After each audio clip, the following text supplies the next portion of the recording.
యోగా చేయటం వల్ల height increase అవుతుందా? దీన్ని ఆన్సర్ చేయటానికి ఫస్ట్ హైట్‌ని ఇంపాక్ట్ చేసే ఫ్యాక్టర్స్ ఏంటో ఒకసారి చూద్దాం. ఫస్ట్ ఫ్యాక్టర్ వచ్చేసరికి జెనెటిక్ ఫ్యాక్టర్స్.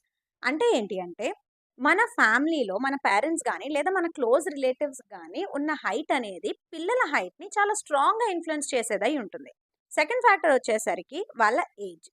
అమ్మాయిల్లో అయితే 16-18 ఇయర్స్ తర్వాత, అబ్బాయిల్లో అయితే 21 ఇయర్స్ తర్వాత బోన్‌లో ఉన్న గ్రోత్ ప్లేట్స్ అనేవి క్లోజర్ అయిపోతాయి. సో, ఆ తర్వాత మనం ఎంత ప్రయత్నించినా సరే, అంత ఎక్కువగా హైట్‌లో మనకి ఎక్కువ డిఫరెన్స్ అనేది కనిపించకపోవచ్చు. ఒకవేళ గనక వాళ్ళకి ఆ రైట్ గ్రోయింగ్ ఏజెస్‌లో right amounts of protein, vitamins, minerals ఇంకా కావాల్సిన న్యూట్రిషన్ అంతా మనం ఫుడ్ ద్వారా ప్రొవైడ్ చేయగలిగితే, వాళ్ళ గ్రోత్‌ని ఇవన్నీ కూడా సూపర్‌గా ప్రమోట్ చేస్తాయి. థర్డ్ ఫ్యాక్టర్ వచ్చేసరికి హెల్త్ కండిషన్స్. జెనెటిక్స్ ఎంత బావున్నా, ఎంత మంచి న్యూట్రిషన్ ఇచ్చినా సరే, వాళ్ళకి గనక ఏదైనా అండర్‌లయింగ్ క్రానిక్ ఇల్‌నెస్ ఉన్నా, లేకపోతే